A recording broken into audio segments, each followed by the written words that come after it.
The world has grown accustomed to dramatic headlines coming out of the Ukraine war, but every once in a while, something happens that truly forces global attention to pause. What unfolded around Crimea is one of those moments. For years, Crimea has been more than just a peninsula. It has been a symbol, a strategic prize, and a psychological battleground. Now, recent Ukrainian actions and shifting realities have sent shockwaves far beyond Eastern Europe, changing calculations in Moscow, Brussels, Washington, and even Beijing. This is not just another battlefield update. This is a moment that could redefine the future of the war and the balance of power in the region.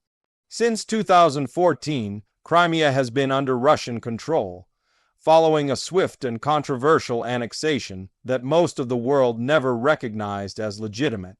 For Russia, Crimea became a crown jewel. It offered access to the Black Sea, housed the powerful Black Sea Fleet in Sevastopol, and served as a symbol of restored Russian strength. For Ukraine, however, Crimea was a wound that never healed.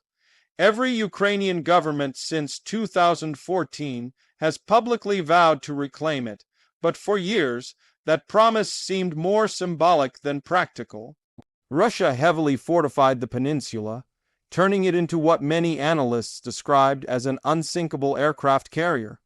For a long time, even Ukraine's strongest allies quietly assumed that Crimea might remain under Russian control, even if the rest of Ukraine could be defended.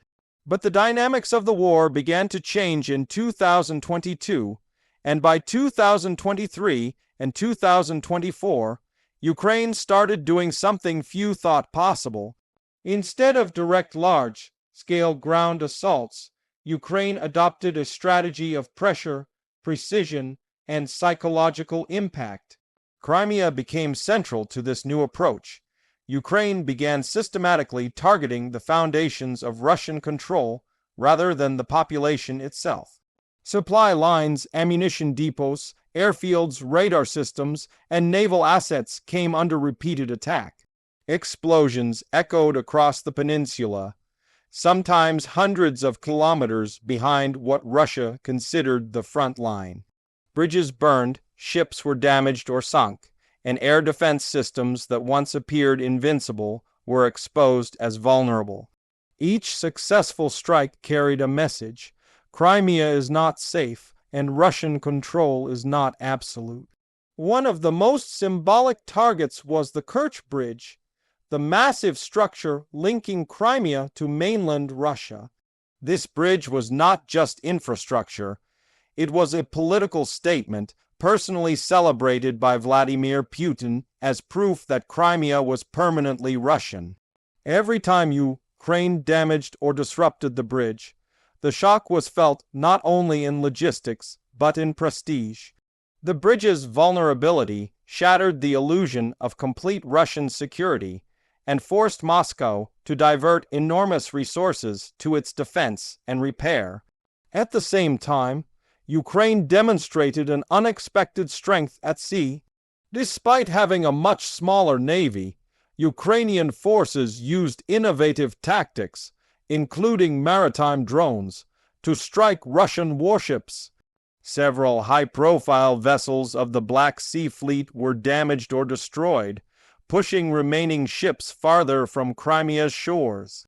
This shift changed the balance of power in the Black Sea. A fleet that once dominated the region suddenly found itself on the defensive, limiting Russia's ability to project power and threaten Ukrainian coastal cities. What truly shocked the world was not just the damage Ukraine inflicted, but how it did it. Ukraine combined Western intelligence, domestically produced weapons, and creative battlefield innovation. Drones, both aerial and maritime, became game changers. Long-range strikes demonstrated that Ukrainian forces could reach deep into Russian-held territory with precision. This was not a lucky hit or a one-time success. It was a sustained campaign that revealed careful planning and growing capability. As news of these operations spread, global perceptions began to shift. For years, Russia had marketed its military as one of the most powerful in the world. Crimea was supposed to be untouchable, shielded by layers of air defense and naval protection. Ukraine's actions challenged that narrative. Military analysts started reassessing Russian strengths and weaknesses.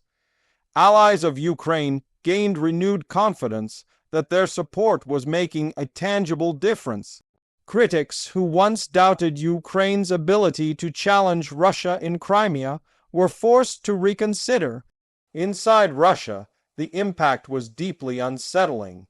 Official media tried to downplay the attacks, but social media told a different story. Videos of explosions, damaged ships, and burning facilities circulated widely. Russian citizens, especially those with family members stationed in Crimea, began asking uncomfortable questions. If Crimea is under threat, what does that mean for Russia's broader security?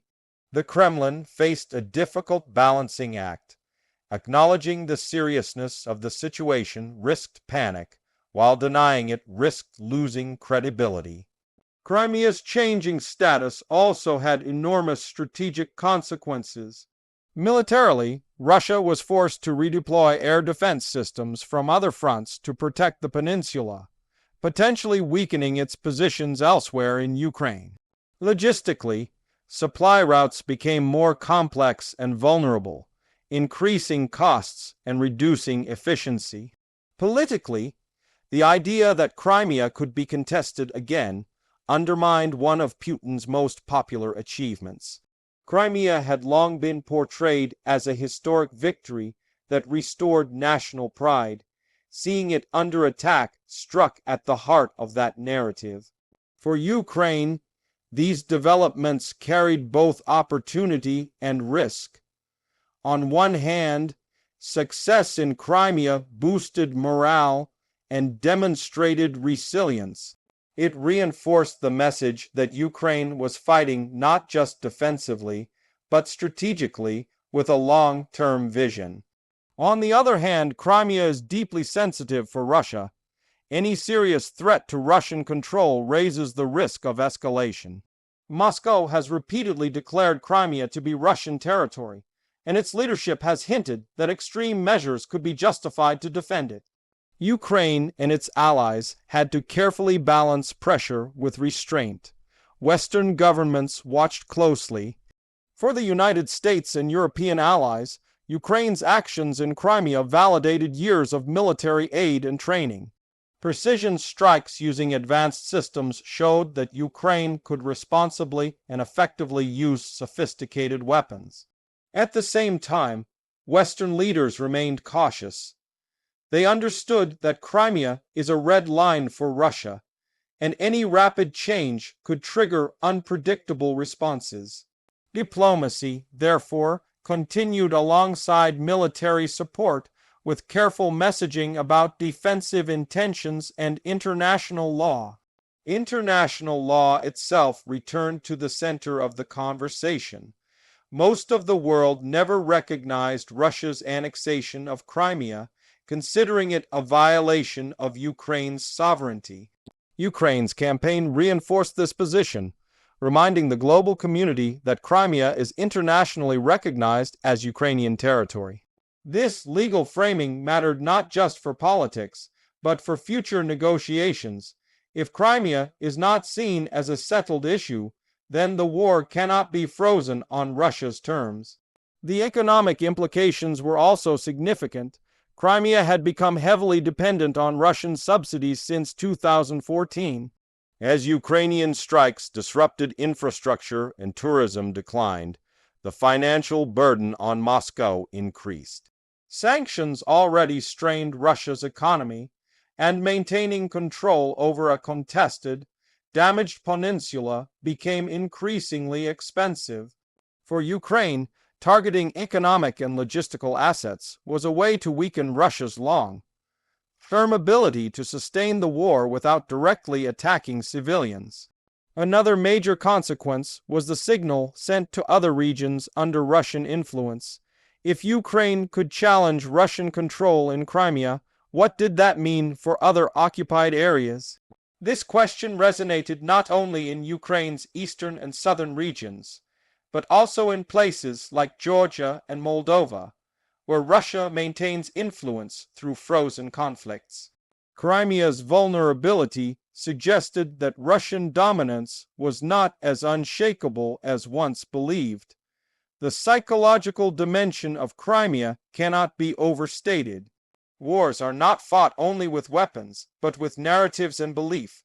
For nearly a decade, Russia told its people and the world that Crimea was permanently Russian. Ukraine's actions disrupted that belief. Each successful strike chipped away at the idea of inevitability. Once people begin to believe that change is possible, the entire strategic environment shifts. As months passed, discussions about Crimea became more open in international forums. Analysts debated scenarios that once seemed unthinkable. Could Ukraine eventually force Russia to negotiate over Crimea? Could a demilitarized or internationally supervised status become part of a future settlement? Or would Crimea remain a flashpoint that prolongs the conflict indefinitely? While no clear answers emerged, one thing became certain: Crimea was no longer off the table. The human element also deserves attention. Crimean residents found themselves living under increasing uncertainty. Air raid alerts, military movements, and infrastructure disruptions became part of daily life. Many were caught between competing identities and loyalties, unsure what the future would bring.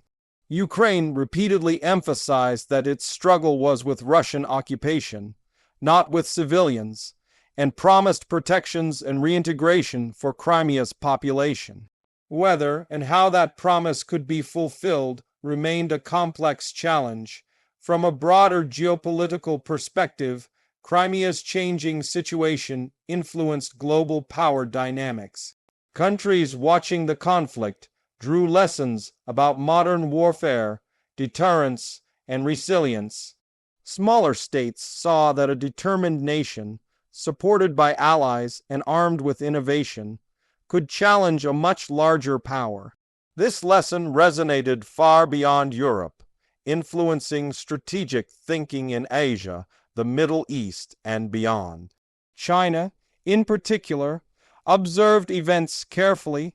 While officially maintaining a neutral stance, Beijing closely studied how the international community responded to Ukraine's actions and how Russia managed the pressure. The implications for territorial disputes elsewhere were impossible to ignore. Crimea became not just a regional issue, but a case study in 21st century conflict. As the situation continues to evolve, one thing is clear: Ukraine's actions around Crimea have already changed the war's trajectory. They have shattered assumptions, exposed vulnerabilities, and reopened questions that many thought were settled. Whether Ukraine will ultimately regain control of Crimea remains uncertain, but the mere fact that it is now conceivable marks a profound shift. The world is watching closely because Crimea is more than land. It represents principles of sovereignty, the limits of power, and the cost of aggression. Ukraine's ability to challenge Russia there has sent a powerful message: no occupation is permanent if it is resisted with determination, strategy, and international support. The shockwaves from Crimea will continue to shape decisions, alliances, and narratives for years to come. In the end, Crimea has changed everything not because it has already been reclaimed, but because the illusion of permanence has been broken. The war is no longer about holding lines.